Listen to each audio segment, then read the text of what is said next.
We're out here at Joshua Tree, and we're all set up.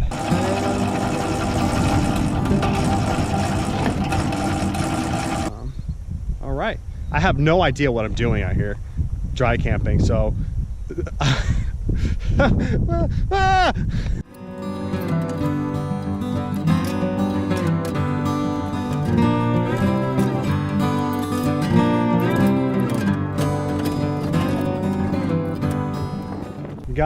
this is my first time boondocking. I came out here by myself. The family was heading up to LA for a baby shower, so I took the opportunity to come out here and try out boondocking before having to bring them out here. This place is crazy right now. I mean, not crazy, but it's, you know, I've never been camping with the camper and anything like this. I mean, we're on Joshua Tree South BLM land, so pretty much it's free camping for 14 days if you're not familiar with BLM land. I'm right off the road. I more or less just drove until I found a nice spot where I could find a level spot for the trailer, which I found a nice little spot. I'm able to get out if I need to take the truck somewhere, and I can still back in. And then when I get out, I can just back out and then take right out. It was a nice drive out here. The 60 is terrible, the road's terrible, but you know, once you got to the 10, it was nice and smooth. So excited. Pretty much the plan for the weekend is to eat some lunch for the first. So today is Friday. It's about 10:30 a.m. I think it's roughly around 70 degrees, and the winds, I mean, there's barely any wind, just a slight breeze. But the plan for today is to get some lunch in, drive up, and I have a trail picked out to go hiking. It's roughly around 7 miles, so it's on more of the south side of Joshua Tree. And then tomorrow my plan is to actually get out and get my bike and go on a nice bike ride, maybe a 2-hour bike ride through Joshua Tree, see how that is, and then come back for some lunch, and then hit up the north side more towards where the actual Joshua trees are and hit a trail up there. 7 to 10 miles. So that's the plan. I'm not really sure how things are really going to go. If we can stick to a plan and take care of the unexpected, then we'll have a blast.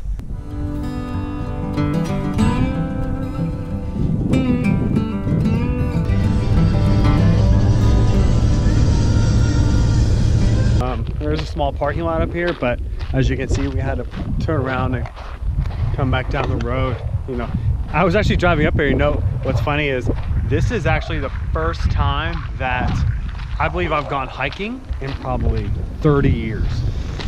You know, it was actually against hiking for a long time, because I was like, it's just a waste of time. If you're gonna go walk through the mountains, walk through the trails, like, and try to get some exercise, like, why don't you just go run? But you know, we have our camper, we want to explore the outdoors. Life has kind of changed now, so I'm excited to get going. We'll see where we're at. I mean, check out these rocks right there. I mean, just this whole area is super cool, and we'll see what the trail's like when we get in there.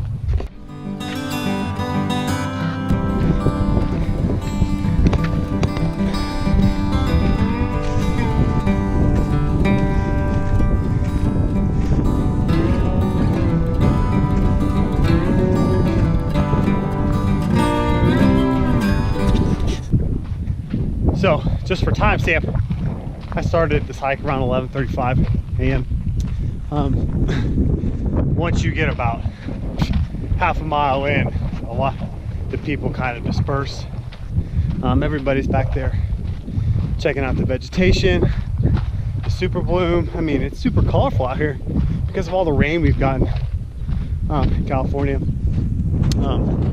But you know, my first opinion is this is insane. I've never been in an area like this to where you can appreciate it and just kind of take it in as you walk around. You know, even when I was trying to prep all my stuff yesterday for trying to prep all my stuff yesterday for the trip, you know, I was like, am I gonna be listening? Should I take my headphones and listen to my headphones while I walk, so I'm not bored, because I don't think I really knew what to expect. But I'm glad I didn't bring them. You know, it's just, you're out here, you're in nature, you're experiencing stuff that, you know, not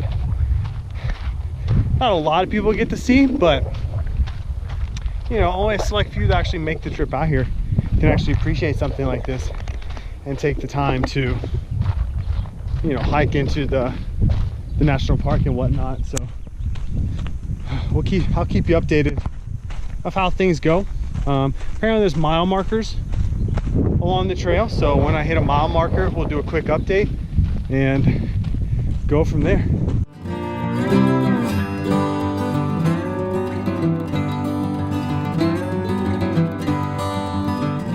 Check this out. I am literally the only person out here,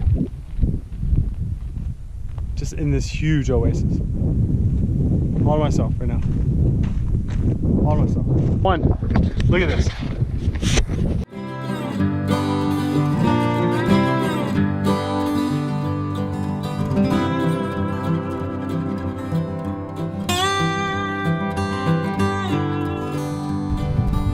Mile 2.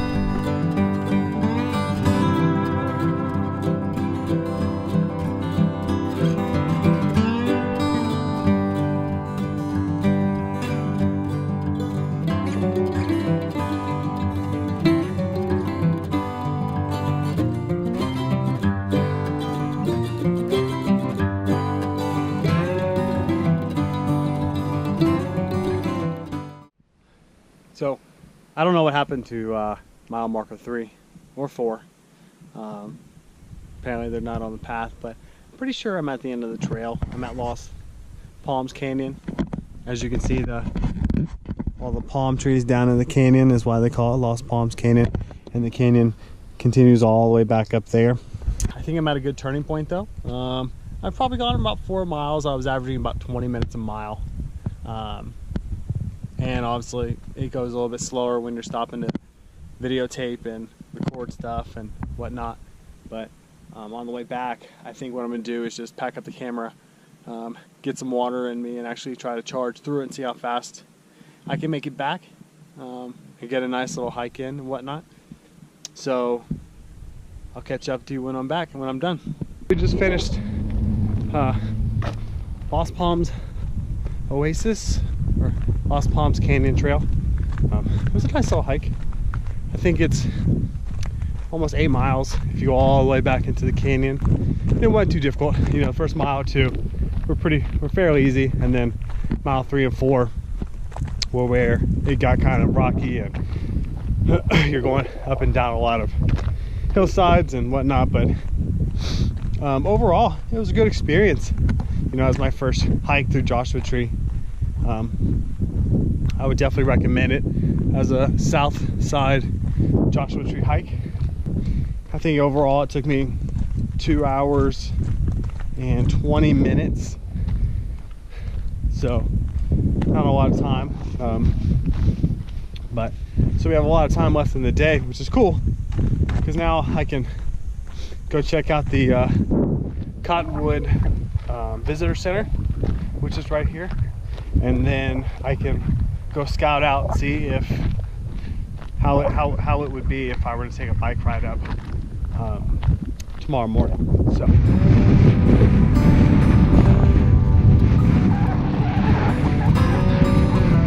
this is what it's all about, baby! Day 2 out of Joshua Tree. We're on the north side. We are walking up to, I believe it's called Lost Canyon. Is that what it's called? I don't know. I'm not out here by myself this time. I was able to get my brother-in-law Corey out here to come over here. Let's go on the hike. Across the street, right? Yeah. I mean, what? So the sucky part about it is you have to drive like a little over an hour through the park, which isn't a bad drive. There's good scenery. You get to see Joshua Tree. But it's busy up here because the north side is more popular.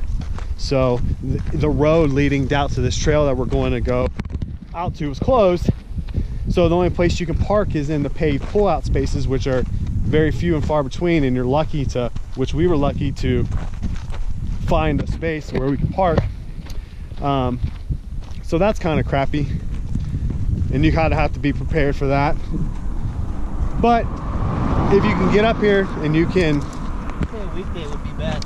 yeah, if you were up here in a weekday, you probably wouldn't have the same issues. So we're out here on a Saturday morning, probably literally the worst time to try and find a parking spot, but it's cool. We'll probably hike up, we're probably like a mile or so walk to the trail. And I think the trail itself is a 7-mile loop, and it's a moderate trail compared to yesterday, or per like All Trails app or whatever. So all right, we'll see it. All right, 2:30. This is the entrance to the trail, so it should be promising. All right, here we go. Oh yeah, okay, here we go. I hope we don't die.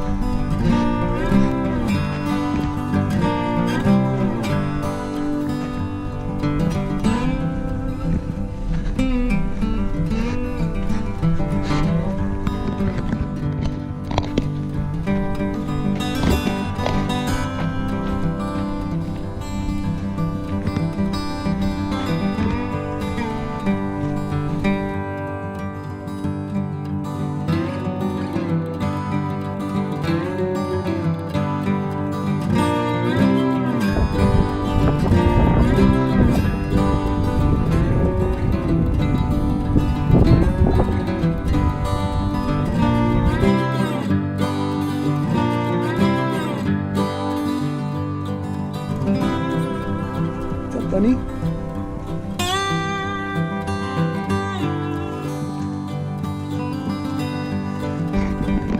There's some crazy like eagle come down.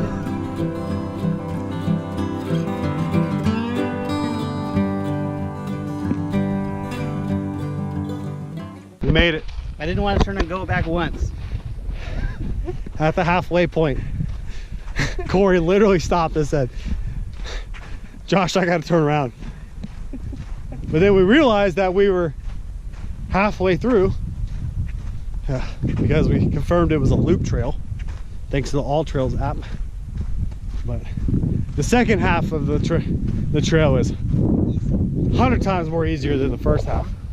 The first half you're like climbing through a mountain, but now we're on like the mile-long road walk back to the vehicle because there's no parking. So it was tough.